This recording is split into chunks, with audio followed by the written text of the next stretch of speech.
सिंदूर operation को 1 साल पूरा हो गया। आपने तमाम टीवी चैनलों पर और सरकारी जो हैंडल्स हैं उस स्तर पर आपने देखा होगा तमाम तरह का जश्न मनाया जा रहा है। 1 साल यानी कि 3 दिन भी वो पूरे हो चुके हैं जब से ऑपरेशन सिंदूर शुरू हुआ था और उसके 3 दिन गुजर चुके हैं। इस बीच एक ऐसी खबर जिस पर बहुत चर्चा नहीं हुई और खबर भी इतनी खतरनाक जिस बारे में पूरे फसाने में इसकी चर्चा नहीं हुई वो ये कि न सिर्फ कि चीन ने अपने लड़ाकू विमान से पाकिस्तान की मदद की और हर तरह से यानी सूचना के स्तर से लेकर साइबर स्तर से लेकर हर तरह से मदद की। इसको लेकर चैमे गुइयां एक फारसी का लफ्ज है यानी कि इधर उधर से बात आई और इधर उधर चली गई। तो चैमे गुइयां तो जरूर हुई लेकिन फैक्चुअल बातचीत नहीं हुई। पहली बार अब ये खबर आई है कि बाकायदा चाइना ने यह कहा है कि उसने उसके इंजीनियर्स ने जाकर बाकायदा तौर पर इन जहाजों को यानी कि मदद की गई, इन इंजीनियर्स के जरिए जहाजों को लड़ने में मदद की गई। ये एक बड़ी खबर आ रही है। इसके क्या मायने हैं भारत और पाकिस्तान के बीच जो ये तमाम जिस तरह का तनाव, जिस तरह का पूरी मिलिट्री फाइट और वो सब कुछ हो गया। इसके अलावा चर्चा इस बात पर भी कि वेस्ट एशिया यानी ईरान की जो जंग है वो जंग क्या खत्म हो गई? क्या अब ये मान लिया जाए कि बिना एक प्रॉपर फॉर्मल तरीके से संधि हुए, सीज फायर हुए, ये मान लिया जाए कि अब ये फसाद खत्म हो चुका है? इसके अलावा भी कई ऐसे मुद्दे हैं जिस पर चर्चा करने के लिए मेरे साथ प्रवीण साहनी जी मौजूद हैं। जाने माने सिक्योरिटी एक्सपर्ट हैं, पूरे मैं कहूँगी साउथ एशिया में उनकी शोहरत है, उनका चर्चा है, फोर्स मैगजीन के एडिटर हैं और न सिर्फ कि उनके लिखे को लोग पढ़ते हैं बल्कि उनके वीडियोज भी लाखों की तादाद में लोग देखते हैं। ये खबर जो मैं कह रही हूँ कि एक कॉलम में मैं तो राजनीतिक पॉलिटिकल जर्नलिस्ट हूँ, डिफेंस थोड़ा बहुत समझती हूँ, जितना डिफेंस की पॉलिटिक्स है उतना समझती हूँ, लेकिन मेरी भी आंख से ओझल हो गई ये खबर क्योंकि इस पर चर्चा ही नहीं हुई कि चीन के जो इंजीनियर्स हैं उन्होंने पाकिस्तान में आकर और ये J-10 नाम का फाइटर जेट है जिसको उड़ाने में और हम पर हमला करने में मदद की। क्या मैं सही कह रही हूँ? देखिए, ऐसा हुआ था जब ऑपरेशन सिंदूर हुआ और आप जानती हैं, दर्शक जानते हैं कि ये 6 और 7 मई को सुबह ये जंग शुरू हुई थी और एयर वॉर हुई थी और उसमें हम ये भी जानते हैं कि पाकिस्तान ने अपने J-10 हवाई जहाज उनको इस्तेमाल किया था। अब J-10 जो है वो चाइना का हवाई जहाज है, चेंगडू है जो उनकी एविएशन कंपनी बनाती है। अब ये खबर आई है कि चेंगडू के जो इंजीनियर्स थे, जो रिसर्च करते थे इसके ऊपर J-10 पे, कहने का मतलब है जिनको हर चीज़ J-10 के बारे में पता है, वो लोग फिजिकली वहाँ पर मौजूद थे 6 और 7 की रात को जब ये जंग हो रही थी। तो वो वहाँ क्या कर रहे थे, ये एक बहुत बड़ी बात है। बहुत बड़ी बात इसलिए है कि अभी तक हम ये समझ रहे थे कि जो चाइनीज़ है वो हथियार दे रहे हैं, J-10 दे दिया, PL-15 मिसाइल दे दी और उन्होंने ट्रेनिंग एक साथ कर ली, वो सब हम बात समझ रहे थे। पर अब ये खबर आ गई है कि वो वहाँ पर मौजूद थे। तो उसमें 2 बातें हैं, बहुत खास हैं। पहली बात यह है कि जो फाइटर होता है, जो उनके जो एयरफोर्स के, पाकिस्तान एयरफोर्स के जो पायलट्स हैं, वो बहुत उनमें तजुर्बा है, ट्रेनिंग करी है, अच्छे हैं। तो वो जो थे अपने J-10 को उड़ाने में फोकस कर रहे थे। जो ये इंजीनियर्स थे वो ये फोकस कर रहे थे उनके उड़ने से पहले कि उसकी ठीक मेंटेनेंस है, क्योंकि अभी रिपोर्ट आ रही है उस समय वहाँ पर जो टेम्परेचर था वो 50 डिग्री सेंटीग्रेड था। जब इतना ज़्यादा टेम्परेचर होता है तो जो रडार होता है J-10 का, उसमें खराबी हो सकती है। उसका जो इलेक्ट्रॉनिक वॉरफेयर सिस्टम होता है जिससे जैमिंग करी जाती है, उसमें खराबी हो सकती है। तो वो सब इंजीनियर पहले वहाँ चेक कर रहे थे और उसके बाद जब उन्होंने उड़ान भरी है उनके पायलट्स ने, तो तब जैसे कुछ मालूम होगा आपके दर्शकों को भी, उन्होंने अपने रडार बंद कर दिए थे। J-10 के रडार बंद थे, वो इसलिए बंद रखे थे, अगर वो ऑन करते तो जो इंडियन के जो पायलट्स थे और फाइटर्स थे उनको पता चल जाता कि हाँ, ये दुश्मन का हवाई जहाज यहाँ आ गया है, हम कैच कर लेते सिग्नल। जी हाँ। तो वो उन्होंने बंद कर दिए और उन्होंने क्या किया, उसके ऊपर और पीछे एक और एयरक्राफ्ट रखा जिसको हम बोलते हैं AEWC, मतलब एयरबॉर्न अर्ली वार्निंग। उसका सिर्फ काम होता है कि आप रेंज से, लंबी रेंज से आप टारगेट्स को ले लीजिएगा। तो उन्होंने टारगेट लिए, वो पीछे थे और वो टारगेट डेटा जो था वो भेजा इस जहाज को, J-10 जिसने की मिसाइल छोड़नी थी, जहां पायलट बैठा था, जिसने अपना रडार बंद कर रखा है, उसको डेटा भेजा। अब यहाँ पर एक बहुत बड़ी टेक्निकल बात आ जाती है। वो टेक्निकल बात क्या होती है कि जो उन्होंने भेजा, जो नेटवर्क था, वो नेटवर्क जो है वो दुरुस्त होना चाहिए। नेटवर्क की जो देखभाल है पूरी, और ये कि वो डेटा वहाँ से ठीक यहाँ पहुँचे और यहाँ से ठीक जो है जो उनका कंप्यूटर, देखिए पायलट जो होता है, जो बैठा होता है, उसके सामने उसके मिशन कंप्यूटर होती है जिससे वो देख रहा होता है क्या हो रहा है। तो डेटा वहाँ से आया। उसके बाद J-10 में एक चीज़ होती है जो इलेक्ट्रॉनिक होती है, जिसको हम बोलते हैं SDR, जिसका बेसिकली उसका मतलब ये होता है कि वो सॉफ्टवेयर डिफाइंड रेडियो होते हैं। वो अपनी फ्रीक्वेंसी जल्दी जल्दी चेंज कर लेते हैं। उसको कैसे बनाना है, ये ब्रेन होता है पूरी चीज़ का, उसको कैसे ऑर्गेनाइज करना है, ये इंजीनियर ने पहले करके लगाया हुआ था उसमें। तो जब वहाँ से डेटा आया तो डेटा ठीक है, SDR ने कंफर्म किया, जो सॉफ्टवेयर डिफाइंड रेडियो है, और फिर उन्होंने वो डेटा जो था जो पायलट को भेजा उसके मिशन कंप्यूटर के ऊपर, क्योंकि पायलट को पता नहीं है, उसे दिखा नहीं है। तो उसके बेसिस पे देखिए, अगर डेटा ठीक नहीं होगा और अगर डेटा रास्ते में जैम हो गया या साइबर अटैक कर दिया हमने, दूसरे ने कर दिया, वो खराब हो सकता है। तो SDR की बहुत अहमियत होती है, उसको मेंटेन करना, उसको ठीक प्लग इन करना, और चलने से पहले और उसके बाद उसका जब मिशन कंप्यूटर पे आया, जो कि डेटा दूसरे जहाज ने दिया था, उसके बेसिस पे इन्होंने PL-15 को बटन दबाया और छोड़ दी और वो सीधा जाके टारगेट पे लग गया। टारगेट पे लगा। मैं टारगेट की बात करूंगी कि क्या है टारगेट, हमारा ही नुकसान जाहिर हुआ होगा, तो मुझे बताइए। लेकिन ये हमला तो अचानक हुआ, भारत ने बताया जरूर था कि हम हमला करने जा रहे हैं, हमने ऐलान किया था कि हम ऑपरेशन सिंदूर करेंगे, लेकिन ये कोई हफ्ते भर पहले तो हमने बताया नहीं था। तो फिर ये इंजीनियर कैसे चीन से पाकिस्तान आ गए और सारी तैयारियां हो गई? ये तो लग रहा है कि हफ्ते भर की 10 दिन की तैयारी है। नहीं, हफ्ते 10 दिन की नहीं है, ये कई सालों की तैयारी है। ये 5 अगस्त 2019 में जब हमने जम्मू कश्मीर से 370 हटाया था, उसी समय से शायद मैंने आपके शो पे पहले भी कहा है कि चाइनीज़ लीडर खुलेआम बोलते थे कि हम पाकिस्तान की टेरिटोरियल इंटीग्रिटी, सॉवरेनिटी को हम सपोर्ट करेंगे। तब से बोल रहे थे और इनकी एक्सरसाइजेज दोनों एयरफोर्स की वो एडवांस हो गई बहुत। तो ये तब से काम चल रहा है, ये अचानक नहीं हुआ है। उसके बाद जब 22 अप्रैल को पहलगाम हुआ है तो वो काफ़ी टाइम था, उसमें अंदर इनके इंजीनियर यहाँ आ गए होंगे देखने के लिए कि जो है टारगेटिंग है वो बिल्कुल ठीक हो। देखिए इस बार सिद्दूर में जो बालाकोट में हुआ था, बालाकोट में हमने पहली बार 2019 में हमने एयरफोर्स का इस्तेमाल करा था, तो पाकिस्तानी उसके लिए उनको उम्मीद नहीं थी। इस बार तो वो तैयार बैठे थे, इस बार तैयार बैठे थे। जो सैटेलाइट्स थे चाइना के, वो उन्होंने उनको वो भी बताया कि हमारे कहाँ कहाँ एयरक्राफ्ट है। वो तो सिर्फ इसलिए बैठे थे कि हम एक बार अपनी मिसाइल छोड़ें और वो मिसाइल पाकिस्तान की एयर स्पेस को अंदर चली जाए तो वो हमला करेंगे। और उस हमले में कहने का मतलब ये है, अगली बार जब ये जंग होगी, जब दिक्कत होगी, तो हमें ये मान के चलना है कि ये पाकिस्तानी पायलट अकेले नहीं है, उनके साथ चाइना के इंजीनियर्स। एग्जैक्टली मैं इसी बात पे आने जा रही थी कि अब तक जिस बात को राज की तरह रखा जा रहा था कि भाई प्रवीण साहनी ये कह रहे हैं कि चीन पाकिस्तान के साथ है और इसलिए ऐसा हो गया, फलां जो सिक्योरिटी एक्सपर्ट है वो कह रहे हैं, मैंने कभी आधिकारिक स्तर पर इस बात को नहीं सुना। यहाँ तक कि जो हमारा प्लायंट मीडिया है, जो दरबारी मीडिया है, उसने कभी ये नहीं कहा कि पाकिस्तान को भारत ने, हमेशा ये कहते रहे कि पाकिस्तान को भारत ने हराया है, कभी भी चीन का जिक्र इसमें नहीं हुआ। अब ये पहली बात तो मुझे इसकी पॉलिटिक्स समझाइए कि अगर चीन इसको कन्फेस कर रहा है कि हाँ हमने अपने इंजीनियर भेजे, इसके मायने क्या हैं? क्या वो भारत को और उसके जख्मों को रगड़ रहा है? क्या भारत को वो चुनौती दे रहा है कि देखिए मैं इस बात को कन्फेस करता हूं कि आपके सिंदूर ऑपरेशन में जो आपने हमला किया था पाकिस्तान के ऊपर, मैंने पाकिस्तान का साथ दिया? देखिए चीन ऐसा कुछ नहीं कर रहा है। चीन तो ये सोचता भी नहीं है कि मिलिट्री टर्म्स में इंडिया उसके बराबर का है। चीन जो है अपनी बराबरी मिलिट्री में सिर्फ अमेरिका के साथ करता है। चीन सिर्फ ये संदेशा दे रहा है कि आप ये समझिएगा, जब भी कोई चाइना से ऑफिशियल चैनल से खबर आती है, इसका मतलब ये है कि वो पूरी सरकार की परमिशन से आई है।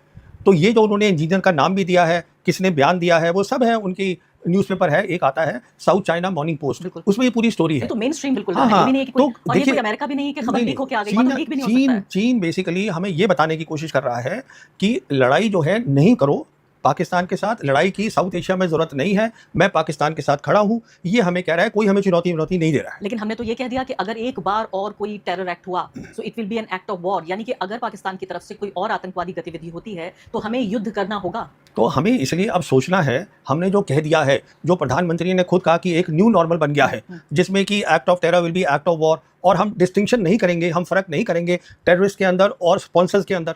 इसका मतलब हम फुल स्केल लड़ाई लड़ेंगे। फिर हमें एक नमूना मिल गया है ऑपरेशन सिंदूर के अंदर कि लड़ाई कैसी होगी, वो भी हमें समझ में आ गया है। वो एक अलग टाइप की लड़ाई होगी, जैसे आज तक कभी हिंदुस्तान पाकिस्तान ने वो लड़ाई लड़ी ही नहीं है। कैसी होगी? हाँ देखिए, अब तक क्या होता था, हिंदुस्तान पाकिस्तान की जो लड़ाई होती थी, वहाँ पर एक लाइन होती थी जो हम बोलते थे कॉन्टैक्ट लाइन। इस तरफ हमारी फौज है, उस तरफ उनकी फौज है, लड़ाई यहाँ से शुरू होती थी, जैसे हमारी लाइन ऑफ कंट्रोल है, वो लड़ाई वहाँ से शुरू हुई और फिर हमारा प्लान है, हम इधर गए, उनका प्लान है वो इधर गए, एयरफोर्स उनको सपोर्ट कर रहा है। अब तो वो लड़ाई नहीं है, क्योंकि हमने क्या देखा इस बार कि आप जो है मिसाइल्स और ड्रोन्स आप कहीं भी फेंक सकते हैं, डेप्थ में फेंक सकते हैं, जो हमने भी फेंकी उन्होंने भी फेंकी। इसका मतलब है ये वो कॉन्टैक्ट लाइन, रियर साइड, ये वो बैटलफील्ड का पूरी बैटलफील्ड एक हो गई है। ये तो पूरी बात बदल गई ना। अब इसका मतलब ये है कि अब जो लड़ाई है जो है वो एक बहुत खतरनाक लड़ाई होगी। उसका कन्वेंशन जिसे हम कहते हैं थ्रेशोल्ड, वो बहुत कम हो गया है। प्रॉब्लम ये है, हमारा प्रॉब्लम टेररिस्ट से नहीं है, हम टेररिस्ट से 1991 से लड़ रहे हैं। हमें तो स्टेट लड़ रहा है। अरे भाई, हमें तो पाकिस्तान मिलिट्री से लड़ना है ना, वो हम लड़ नहीं रहे हैं उनके साथ। पाकिस्तान मिलिट्री से हमें ताकत बनानी है कि हम उनके सामने खड़े हो सके। अगर उनको पता चल जाएगा आपके पास ताकत है लड़ाई लड़ने की उनके सामने, तो वो ये कम कर देंगे काम जो कर रहे हैं। पाकिस्तान तो छिप के लड़ रहा है। पाकिस्तान कहाँ लड़ रहा है भारत से? अगर वो चीन की सपोर्ट से लड़ रहा है या अमेरिका की सपोर्ट से लड़ रहा है? नहीं, ये देखिए, पाकिस्तान पहले भी हमसे जंग कर चुका है। हार भी चुका है? नहीं, पाकिस्तान नहीं हारा है। देखिए, ये मैंने कई बार पहले भी बोला है कि जो मिलिट्री लाइन बनी थी, पहली जंग हुई थी कश्मीर की, और उसके बाद मिलिट्री लाइन बनी 1 जनवरी 1949 को, वेस्टर्न सेक्टर में आज भी कायम है। उसको हम लाइन ऑफ कंट्रोल बोलते हैं। यानी नई लाइन बन गई? नहीं, वही लाइन है, थोड़ी उसको इधर उधर करा हमने। अगर हमको ताकत होती उनको पूरा हराने की, तो वो लाइन ही ग्राउंड पे नहीं होती। वो कहाँ कर पाए हम। जहाँ तक सवाल है बांग्लादेश बनाने का, हमने बनाया, पर आप खुद सोचिएगा, ईस्ट पाकिस्तान जो 1000 kilometre as the crow flies across India है, वो सपोर्ट कर ही नहीं सकते थे वेस्ट से ईस्ट को, तो वो तो वैसे ही जाना था। आप ये देखिए ना इस बात को, लड़ाई जो हुई वो तो वेस्ट में हुई, और वेस्ट में हमने थमा के रखा उसको, क्योंकि जो उस समय आर्मी चीफ थे उन्होंने सीधा ये आदेश दिया था, जो हमारे वेस्टर्न कमांडर थे उस समय, जनरल कैंडेट से, कि आप इसको रोक के रखिए, हमें यहाँ पे काम करना है, और हमने बांग्लादेश बना दिया। मेरा कहने का मतलब ये है, देखिए अभी तक जो भी हमने फुल स्केल वॉर लड़ी है पाकिस्तान के साथ, तो वो लाइन कायम है। अब चाइना उनके साथ खुल के लड़ रहा है, साथ में खड़ा है, लेकिन ये प्रवीण जी, अगर ईमानदारी से देखें तो ये तो धोखे की जीत हुई। अगर मान भी लें धोखे की लड़ाई, जीत तो चलिए, जीत हार तो दोनों मुल्क कहेंगे कि हम जीत गए हैं। मैं तो कहती हूँ ये धोखे की लड़ाई हो गई। पाकिस्तान में हिम्मत है तो सामने आए और खुद लड़े। नहीं क्यों चीन की मदद से लड़ तो लड़ेगा? पाकिस्तान ही रहा है ना, उनके पायलट्स चला रहे हैं एयरक्राफ्ट। अब अच्छी बात यह है कि क्या हुआ उनके पर्सपेक्टिव से। नॉर्मली क्या होता है, जैसे हम रफेल ले रहे हैं, हमें तो खैर वो सोर्स कोड ही नहीं दे रहे हैं, वो बात छोड़िए। तो हमारे जैसे रफेल होंगे तो इंजीनियर नहीं आते हमारे पास, नहीं, फ्रेंच उनके इंजीनियर। तो आप छोड़िए, वो तो हाँ। सोर्स कोड ही नहीं दे रहे हमें। क्या वो होता तो है सोर्स कोड? हाँ, सोर्स कोड का मतलब ये है कि अगर हमें कोई भी तब्दीली छोटी मोटी सॉफ्टवेयर की करनी है, कुछ नई चीज़ लगानी है, कुछ अपने नए हथियार को लगाना है, हमें उनको बुलाना पड़ेगा कि भाई आके कर दो। वो हमें बता ही नहीं रहे। नहीं तो क्या इस बात पे अभी कोई क्लैरिटी है कि हमारे रफाल जहाज गिराए गए या नहीं? देखिए, जहाँ तक गिराने का सवाल है, वो उनका कहना है कि हमने इतने गिराए हैं, 4। जो उनके लेफ्टिनेंट जनरल किदवाई हैं, उन्होंने 4 के नंबर भी दिए हैं। हम अपनी तरफ से क्या हुआ हम बताना नहीं चाहते, तो बात वहीं अटकी हुई है। लेकिन जिससे अमेरिका के गिरे तो साफ तौर पे सारी अमेरिकन मीडिया ने जब गिराए ईरान ने, तो अमेरिकी मीडिया ने सब बात, दूध का दूध पानी का पानी, सब कुछ सामने रख दिया कि इतने गिराए गए। किसके? अमेरिका के इराक में गिरा, एक ओमान में, अच्छा या अच्छा यूएई अच्छा में अच्छा, गिरा। आप जब वेस्ट एशिया की बात कर रही हाँ, हैं। मैं कह रही हूँ जब उनके हाँ, गिरे तो हाँ। लोकतंत्र में तो देखिए, जब जंग होती है हाँ। तो हार और जीत दोनों होती है, नुकसान और फायदा दोनों होता है। इतनी बड़ी ताकत अमेरिका, जब उसके कई जहाज गिराए गए, और वो जहाज जिनको कहा जाता है कि इनविंसिबल हैं, और वो बने ही इस तरह से हैं कि वो कभी गिराए नहीं जा तो सकते। इसका जवाब जो है ये मीडिया को लेना पड़ेगा, सरकार से। इसके बारे में मैं क्या बोल सकता हूँ? नहीं, आपको पता तो है। नहीं, अब देखिए, मेरे पता होने से कुछ नहीं होता है। सरकार को बताना है कि 6 और 7 की रात को हम अभी जश्न मना रहे हैं ऑपरेशन सिंदूर का, अच्छी बात है। और हम कुछ लेसन्स भी लर्न करे होंगे हमने, वो भी अच्छी बात है। कुछ हम भी अपनी तब्दीलियां कर रहे हैं। पर उस समय क्या हुआ, क्योंकि 6 और 7 की रात बहुत इंपॉर्टेंट है। मैं बार बार बोलता हूं कि हिंदुस्तान पाकिस्तान के बीच में जब हमारे पास कॉन्टिग्यूअस बॉर्डर है, मतलब हम साथ साथ हैं, तो एयर वॉर का बहुत इंपॉर्टेंट रोल होगा। अगर उनकी एयर वॉर में हमने देखा, उन्होंने बालाकोट में भी अच्छा किया 2019 में एयर वॉर में, वो दिन के टाइम आए थे, अगर आपको याद और होगा। फिर 5 साल बाद तो अब फिर वो अच्छा कर रहे हैं, और इस बार तो उनके इंजीनियर भी आ गए। हम देखिए, नॉर्मली क्या होता है कि आप J-10 लेकर आइएगा, और उसके बाद पाकिस्तानी इंजीनियर जो हैं वो ट्रेनिंग करके आते हैं और यहाँ आते हैं। पर अजीब बात ये देखी गई कि उनके खुद ही इंजीनियर यहाँ आ गए। तो मतलब और हम जिनसे जहाज ले रहे हैं फ्रांस से, ना वो हमारे साथ राजनीतिक तौर पर साथ हैं, और आप कह रहे हैं वो तो कोड भी नहीं दे रहे हैं। देखिए, न्यूज़ जो आ रही है वो यही है कि वो सोर्स कोड, देखिए सोर्स कोड जो होता है, इसका मतलब ये है कि पूरी आजकल जो हवाई जहाज होते हैं बहुत सोफिस्टिकेटेड होते हैं, वो सब डिजिटल होते हैं। तो उसका डिजिटल खाका क्या है वो कोई भी नहीं बताएगा दूसरे को। तो हमें ये कभी पता नहीं चलेगा कि सिंदूर में आखिर हुआ क्या था। हमें ये कभी पता नहीं चलेगा कि हमारे रफाल जहाज गिराए गए या नहीं गिराए गए। मुझे याद है द वायर ने एक स्टोरी की थी, और उसमें CNN की स्टोरी को सिर्फ कोट किया था कि 1 या 3 या जितने भी रफाल जहाज गिरा दिए गए। और इसको लेकर फ्रांस में तो इन्वेस्टिगेशन हो रहा है कि रफाल गिराया कैसे जा सकता है, क्योंकि उनके जो पूरा ब्रांडिंग जो उन्होंने रफाल के इर्द गिर्द की है, उन्हें बहुत भारी नुकसान पहुंचा है। तो इस पर तो वायर की वेबसाइट एक दिन के लिए बंद कर दी गई थी। आप कह रहे हैं मीडिया को बोलना चाहिए? नहीं, वो तो मेरी वेबसाइट भी बंद हुई थी उसी दिन, क्योंकि रफाल का जो रहस्य है वो शायद जब अगली सरकार कभी आएगी तो तभी खुलेगा। अभी तो खुलने वाला है नहीं, तो वो तो बात खत्म हो लेकिन गई। मैं एक बार ही सोचती हूँ इसी जी, राजनीति के लिए कि जब जी, ये मान लेते हैं हाँ। एक बार अगर मोदी जी या हमारे रक्षा मंत्री ये कह दें कि भाई हम जंग कर रहे थे, जंग में हमने उनका 3 गुना नुकसान किया, लेकिन 1 गुना नुकसान हमारा भी हुआ, इसमें क्या बदल जाएगा? नहीं, ये तो सरकार जवाब देगी ना। आप, मैं क्या बता सकता हूँ इसके बारे नहीं, में? आप डिफेंस के अलावा डिफेंस की पॉलिटिक्स को भी समझते होंगे आप। नहीं, देखिए, ये मैं तो पॉलिटिक्स के डिफेंस क्या है? पॉलिटिक्स तो मैं ये समझता हूँ कि इंडियन एयरफोर्स को काउंटर टेरर ऑपरेशन पे इस्तेमाल करना ही नहीं चाहिए नहीं था। चाहिए था। ये है सीधी सी बात, क्योंकि इंडियन एयरफोर्स जो है वो हमारी सबसे एलीट सर्विस है। हमने उसको 2019 में इस्तेमाल किया। एयरफोर्स की कमजोरियां बताई उनको कि हमारा जो इलेक्ट्रॉनिक वॉरफेयर है, जो जैमिंग होता है, वो उनका बेहतर देखा गया हमारे से। फिर इसमें कुछ कमजोरियां निकली हैं जो जिसका मैं जिक्र नहीं करना चाहता हूँ। जब खबर बाहर नहीं आती है तो आपको कैसे पता लगता है ये सब? किस चीज़ में? जब ये खबरें बाहर, जब मीडिया छापती नहीं, वो देखिए वो ऐसा होता है कि एक तजुर्बा भी होता है। आप देख लेते हैं। हाँ, तो एक तजुर्बा है मेरा भी। मैं भी फौज को 1977 से देख रहा हूँ, तो बहुत पुराना रिश्ता है। तो मैं समझता हूँ ये क्या हो रहा है, पर ये पहली बार देखा है मैंने। खतरनाक कॉम्बिनेशन है कि एक हाँ, सैनिक अब पत्रकारिता कर रहा नहीं, है, वो देखिए, उसे सेना के बारे में भी पता है और पत्रकारिता क्योंकि भी कर रहा है। मैंने पढ़ा भी है इसको कितने साल, कोई 45 साल के करीब तो मैंने इस पे स्टडीज़ करी है, तो मुझे समझ में आ जाती है बात कहने की। पर मेन मुद्दा ये है जो मैं आपसे कह रहा था कि काउंटर टेरर ऑपरेशन पे मैं समझता हूँ एयरफोर्स का कभी इस्तेमाल नहीं करना चाहिए। बिल्कुल नहीं करना चाहिए, क्योंकि एयरफोर्स का इस्तेमाल होता है आपको मिलिट्री टारगेट्स पे हिट करना। ये होता है जो उन्होंने दोनों बार किया। हाँ। 2019 में भी किया उन्होंने, और उन्होंने अब भी किया। और आतंकवादी ठिकानों पे हमला करना हो तो क्या करेंगे? नहीं, उसके लिए कहाँ पर, उसके लिए आप अपना आर्मी यूज करिए ना। देखिए, आपको तो पंजाब अंदर फरीदाबाद में फरीदकोट में जाके और बाकी जगहों पर जाके अगर कराची के पास करना है तो कैसे कर लेगा भारत? वही मैं आपसे कह रहा हूँ ना कि आप जो है फैसलाबाद नहीं, देखिए, आप पहले वहाँ पख्तूनवा वहाँ पहुँच गए 2019 में, खैबर पख्तूनवा में, वहाँ आपने मारा बालाकोट में।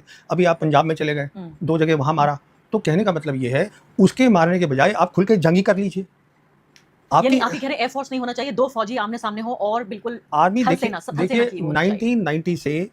1990 से जो कश्मीर है, जो डिस्प्यूटेड है, वहाँ पे दोनों साइड आर्टिलरी भी खोलती हैं, दोनों साइड रेड भी करती थी, काउंटर टेरर वही रेड सब कुछ होता था। तो पर कभी एयरफोर्स का इस्तेमाल नहीं हुआ। तो ये वही बेसिक मुद्दा आ जाता है। ये सरकार ने सोचा है, उनकी ये नीति आ गई कि हम जो है एयरफोर्स को इस्तेमाल करेंगे, ये सरकार की सोच है और एयरफोर्स इसमें राजी हो गई। ये एयरफोर्स की सोच है। क्या ऐसा भी संभव है आज की तारीख में कि एयरफोर्स ये कह दे कि भाई अगर डिफेंस मिनिस्टर या प्राइम मिनिस्टर कुछ कह रहे हैं उसको मना कर सकती है नहीं, एयरफोर्स? देखिए एयरफोर्स, देखिए जब कोई एयर चीफ होता है या आर्मी चीफ होता है या नेवी चीफ होता है, अगर आप चीफ बन गए ये सबसे बड़ी बात है। दूसरी बात, आपकी जो पूरी फौज होती है वो आपके इशारे पे काम करती है, आपके इशारे पे वो जान देने को तैयार है। इस बात को आप समझिएगा। ये बात लोगों की समझ में नहीं आती। जवान जो होता है वो देश के लिए नहीं मरता है। जवान जो होता है वो अपनी यूनिट की, अपनी आर्मी की इज्जत के लिए मरता है। इस बात को समझिएगा कि मेरा जो साथी है, जो मेरा दोस्त है, वो मेरी यूनिट में है, तो वो लड़ रहा है तो मुझे भी लड़ना है। देश बाद में आता है। ये सोच है कि पहले ये आता है कि अगर मुझे हुक्म मिला है, मेरे सीओ ने दिया है, चीफ ने दिया है, तो मुझे ये करना है। अब मैं वापस J10 पे जाती हूँ। आप जी। कह रहे हैं कि भाई इंजीनियर्स आए और उन्होंने मदद की और बाकायदा यहाँ हमारे ऊपर हमला हुआ। कहाँ हमला हुआ? कहाँ मतलब? हम पे कहाँ? मतलब ये वो J10 जो है, अब वो J10 ने हमारे रफाल्स गिराए ना। वो J10 ने एक मिसाइल है जो PL-15 है, जिसमें ये बताया गया है कि 143 किलोमीटर पे, इसको हम बोलते हैं BVR, बियॉन्ड विजुअल रेंज। जैसे आप और हम बैठे देख हैं, नहीं सक पा रहे हैं हम। आप उधर की पायलट हैं, मैं इधर का पायलट हूँ, हम दोनों मतलब एक दूसरे को नहीं देख रहे हैं। हम कोई 100 किलोमीटर पीछे हैं और उसके बाद भी मैंने अपना रडार बंद करा हुआ है। टारगेट मुझे कहीं और से मिल रहा है कि आप यहाँ बैठे हैं। वो टारगेट मैं लेके वहां से मिसाइल छोड़ रहा हूँ और वो एक्यूरेट जाके लग रही है। तो अब मैं लब्बे लुबाब आपकी इस पूरी बातचीत का मेरी नज़र में ये है कि अगर हमने ये कह तो दिया हमारे प्रधानमंत्री ने कि अगर अब जो भी आतंकवादी घटना होगी उस पर हम युद्ध करेंगे, वो एक्ट ऑफ वॉर, यानी वो माना जाएगा कि आपने युद्ध का डिक्लेरेशन कर दिया है, वॉर का डिक्लेरेशन। तो एक तो पहली बात ये रही, तो हमें युद्ध करना होगा। लेकिन आप कह रहे हैं कि अगर आतंकवादी कैंप पे हम हमला करना चाहते हैं तो हमें एयरफोर्स को इस्तेमाल नहीं करना चाहिए, हमें आर्मी को इस्तेमाल करना चाहिए। तीसरी महत्वपूर्ण बात आप ये कह रहे हैं कि ये सीधे तौर पर ये बात खुलकर सामने आ गई है, साबित हो चुकी है आधिकारिक रूप से कि सिंदूर में न सिर्फ कि पाकिस्तान हमसे लड़ा बल्कि पूरी ताकत के साथ, फिजिकल पावर के साथ चाइना प्लस पाकिस्तान से भारत लड़ा और इसलिए भारत को नुकसान हुआ। मैं जो आपकी पहली दो बातें हैं उसको मैं थोड़ा ठीक करना चाहूँगा। पहली बात तो मैं ये बताना चाहूँगा कि आर्मी को भी आपको काउंटर टेरर ऑपरेशन दूसरी तरफ करने की ज़रूरत नहीं है। जो हमने 2016 में बोला, हमने सर्जिकल स्ट्राइक कर दी। अगर साहब आपको लड़ना है तो हम पहले भी करते थे। हम जिसको हम रेड बोलते हैं, हम उनकी पोस्ट पे जाके अटैक करते थे, वो हमारी पोस्ट पे अटैक करते थे। अभी मैं ये कहने की आपको कोशिश कर रहा था कि पाकिस्तान एयरफोर्स एक बहुत प्रोफेशनल एयरफोर्स है, पर अब वो उसमें इफाजा, व्हाट इज दैट कॉल्ड, इजाफा, sorry, so that has increased a lot primarily because the engineers are right there and they are the people who understand the aircraft. These are the people who know the aircraft और जो maintain कर सकते हैं what we call software integrity, because this whole thing is about software. उसकी integrity को maintain करना is most important and everything happens. अब इस कड़ी में बिल्कुल आखिरी सवाल पूछना चाहती हूं, फिर और मुद्दों पे बढ़ूंगी। देखिए भारत के पास, मुझे बताइए ऑप्शन क्या है? अगर आप भारत के रक्षा मंत्री होते, प्रधानमंत्री होते और वहां से लगातार आतंकवादी गतिविधियां हो रही हैं, कभी हमारे 10 लोगों को मार दिया, 20 लोगों को मार दिया, कभी बालाकोट हो गया, कभी यानी अभी पहलगाम हुआ, ऐसे में कोई भी सरकार चुप कैसे रह सकती है? उसे हमला तो करना पड़ेगा। नहीं। और क्या ऑप्शन ये है, आप समझिएगा कि आपका दुश्मन कौन है। तो दुश्मन सबसे पहले तो ये समझिए कि आज पाकिस्तान नहीं है, उसके पीछे चीन भी पूरी तरीके से खड़ा है, ठीक है? तो उसके लिए आपको तैयारी करनी है। वो तैयारी अचानक नहीं हो जाएगी, तो इसलिए सबसे पहले आप उनके साथ शांति करिए। तो बजाय इसके कि हम जश्न मनाएं सिंदूर का, नहीं, वो आप बना लीजिए, मुझे उससे कोई दिक्कत नहीं है, वो भी मना रहे हैं, उससे मुझे कोई दिक्कत नहीं है। मैं ये कह रहा हूँ आपकी नीति ये होनी चाहिए कि अगर शांति होगी तो डेवलपमेंट होगी, अगर शांति होगी तो उनको कोई भेजने की जरूरत नहीं है आतंकवादी यहाँ पर। हम पहले भी देख चुके हैं। अब आपको याद होगा जब बातचीत चल रही थी मनमोहन सिंह सरकार की और मुशर्रफ के टाइम की, तब किताबें भी लिखी गई हैं, पाकिस्तानियों ने भी लिखी हैं किताबें, क्योंकि उस समय उनका जो बातचीत हो गई थी, बंद कर दिया था उन्होंने। और वो हिडन हैंड जो था, वो इसलिए कर रहे हैं, क्योंकि वो चाहते हैं कि आप कश्मीर पे बात करिए। हम कश्मीर पे बात करना नहीं चाहते हैं। मैं कहने की ये कोशिश कर रहा हूँ कि मिलिट्री ऑप्शन नहीं है। मैं ये कहने की कोशिश कर रहा हूँ कि राजनीतिक सॉल्यूशन है, आप ये कह रहे हैं। जी हाँ, आपको इस समय दुनिया बदल चुकी है, आप उनसे बातचीत करिए, चाइना से बातचीत करिए, लड़ाई में मत पड़िए, लड़ाई की तैयारी करिए, जैसे हम बोलते हैं डिटरेंस। तो यानी अगर करना भी पड़े लड़ाई तो हम तैयार रहें, इस दौरान शांति होनी अगर आपके पास ताकत होगी तो लड़ाई की जरूरत भी नहीं पड़ेगी। और पोजीशन ऑफ स्ट्रेंथ से लड़ेंगे। नहीं, हम लड़ेंगे ही। मैं आपको बता रहा हूँ ना, अगर आपके पास, देखिए चाइना आकर अप्रैल 2020 में हमारी जमीन पे बैठा है ईस्ट लद्दाख में, हमने क्या उनसे लड़ाई कर ली? हम, अगर आप याद करिएगा, जो हमारे विदेश मंत्री हैं जयशंकर, जब उनसे ये सवाल पूछा गया तो उन्होंने कहा how can I fight with a country which is 5 times my economy. अरे भाई, ये इकोनॉमी की बात नहीं है, मिलिट्री ताकत की बात है। हमने इस बात को भांप लिया और उन्होंने भी भांप लिया कि हम आके बैठ जाएंगे, आप कुछ भी नहीं कर सकते। वो आज भी बैठे हुए। लेकिन किर्गिस्तान में जो राजनाथ सिंह जी का बयान था, जिसमें उन्होंने कहा कि आतंकवाद का कोई धर्म नहीं होता, उसका कोई देश भी नहीं होता, वो अलग बात है कि उसके बाद बहुत भरपाई की उस स्टेटमेंट की, वो गलती से निकल गया था स्टेटमेंट। नहीं, देखिए वो मुझे मालूम नहीं गलती से निकला था, पर वो एक सही स्टेटमेंट था। वो एक ही स्टेटमेंट था राजनाथ सिंह का जो मुझे समझ में आ गया। जो आतंकवादी है उसका कोई देश नहीं है, उसका कोई मजहब नहीं है, वो सिर्फ आतंकवादी है। धर्म तो चलिए नहीं है, लेकिन देश तो है पाकिस्तान। नहीं, देश नहीं है ना, वो मर्सनरीज होते हैं बहुत सारे। ये मर्सनरी भी होते हैं ना कि वो देखिए हमें देखना है जो हमारा दुश्मन है उसकी शक्ल क्या है कौन, ये तो क्लियर हो जाए। तो फिर हमने दुनिया भर में अपने एमपीज को भेजा, हमने एक हाँ। डेलीगेशन भेजा और पाकिस्तान को हम अलग थलग करना चाहते थे दुनिया के स्तर पर और स्थापित करना चाहते थे कि ये वो देश है जो पाकिस्तान का जो टेररिज्म का स्पॉन्सर है। अगर कोई टेररिज्म का देश ही नहीं है तो हम अलग थलग क्यों करना चाहते थे पाकिस्तान? देखिए टेररिज्म आज इशू ही नहीं है, आप ये समझिएगा टेररिज्म इशू बना था 9/11 के बाद। उस समय जो था जब प्रेसिडेंट बुश ने डिक्लेयर करा था ग्लोबल वॉर ऑन टेरर, उसके बाद ये दुनिया में इशू बन गया टेररिज्म। अभी जो इशू है वो एक अलग इशू है which is about state Wars. अभी ईरान की लड़ाई हो रही है उसके साथ अमेरिका के और साथ। अब नॉन स्टेट एक्टर्स की जरूरत नहीं है क्योंकि स्टेट ही आपस में लड़ रहे हैं, स्टेट लड़ रहे हैं तो ना, आतंकवादियों की जरूरत नहीं है। तो इस समय क्या हो रहा है, दुनिया बदल रही है और क्योंकि दुनिया बदल रही है एक जो रूल्स थे वो खत्म हो गए हैं, नए रूल्स बनने हैं, तो इसलिए जितनी भी प्रॉब्लम्स थी वो सब सामने आ रही हैं, तो स्टेट्स लड़ रही हैं। ये आतंकवादी जो है, एक का आतंकवादी जो होता है एक का, वो दूसरे का कुछ और होता है। तो कहने का मतलब ये है कि हमें अपनी एयरफोर्स को, मैं शुरू से बोल रहा हूँ, ये एक गलत चीज़ है, एयरफोर्स को कभी इस्तेमाल नहीं करना चाहिए काउंटर टेरर ऑपरेशन। तो सीधे तौर पे आप ये कह रहे हैं कि पॉलिटिकल सॉल्यूशन होना चाहिए। जी हाँ, मैं ये कह रहा हूँ पाकिस्तान से बातचीत करिए। मैं ये कह रहा हूँ आज दुनिया बदल चुकी है और जो पहले हम बातचीत करते थे तब एक अलग माहौल था, आज एक ऐसा माहौल है कि चीन भी चाहता है कि तीनों की बातचीत हो, इंडिया चाइना से बात करे, इंडिया पाकिस्तान से बात करे, एक ट्राइलैटरल टाइप की बातचीत हो, शांति हो। जब तक शांति नहीं होगी, डेवलपमेंट नहीं होगी, तो उनके भी कुछ मुद्दे हैं, हमारे भी कुछ मुद्दे हैं, बैठिए बातचीत तो करिए। और हद तो ये है प्रवीण जी, देखिए कि हमने तो फिर से बाजार खोल दिए हैं अपने तमाम चाइना के लिए, जिस इकोनॉमी का जिक्र हो रहा था कि अपनी कीमत पर हमने चाइना के लिए बाजार खोले हैं, और खासकर ऐसे वक्त में जबकि 1 साल सिंदूर का हम मना रहे हैं जिसमें चीन ने पाकिस्तान की मदद की, हमारे ऊपर हमला किया, हमें कमजोर करने की कोशिश की। अब मैं जिस तरह से इनकी बातें सुन रहे हो और अनभव जो हैं और जो गोदी मीडिया है, मुझे समझ नहीं आती वो अंधा है क्या? ऐसे लोगों की बातें वो क्यों नहीं सुनता? क्योंकि यार मुझे बड़ा अफसोस होता है कि हमारे जो पड़ोसियों के अंदर बिल्कुल भी दिमाग नहीं है। जैसे कि वो कह रहे हैं कि ये हफ्ता 10 दिन की जो है इनकी तैयारी नहीं है, ये काफ़ी टाइम से हो रही है। तो इसका ये मतलब है कि भई पाकिस्तान जो है वो हमेशा हालत जंग में रहता है, उसका जो फ़ौजी है, उसके पास जितनी भी चीज़ें हैं, जो भी है कुछ, वो हमेशा उसको यही होता है कि दुश्मन अगर हमला किया तो हम उसको मुँह तोड़ जवाब देंगे। पाकिस्तानी जो फ़ौज है उसकी मिसाल नहीं मिलती, इंटरनेशनली भी सब जान गए हैं और वैसे भी जानते थे कि ये पावरफुल हमारी आर्मी है। और साथ में चाइना की बात है तो चाइना शुरू से ही हमारा दोस्त है। हमने हमेशा हमारे चाइना के साथ जो है ताल्लुकात अच्छे रहे हैं और आगे भी अच्छे रहेंगे, और भी बेहतरी आ रही है उसके अंदर। उनके बहुत सारे हैं प्रोजेक्ट्स जो यहाँ पे स्टार्ट हैं और पाकिस्तान भी उनके साथ हमेशा हुस्न सलूक रखता है। अब यहाँ पे इंडिया का हाल देखिए आप, उसके जितने भी हैं पड़ोसी, चाहे वो पाकिस्तान है, बांग्लादेश है या और लोग भी हैं, उसके आसपास जितने भी हैं उनके साथ बिल्कुल भी उसके अच्छे ताल्लुकात नहीं है। और अमेरिका की बात अगर जो है की जाए तो अमेरिका के साथ भी उसके बस ऐसे ही हैं।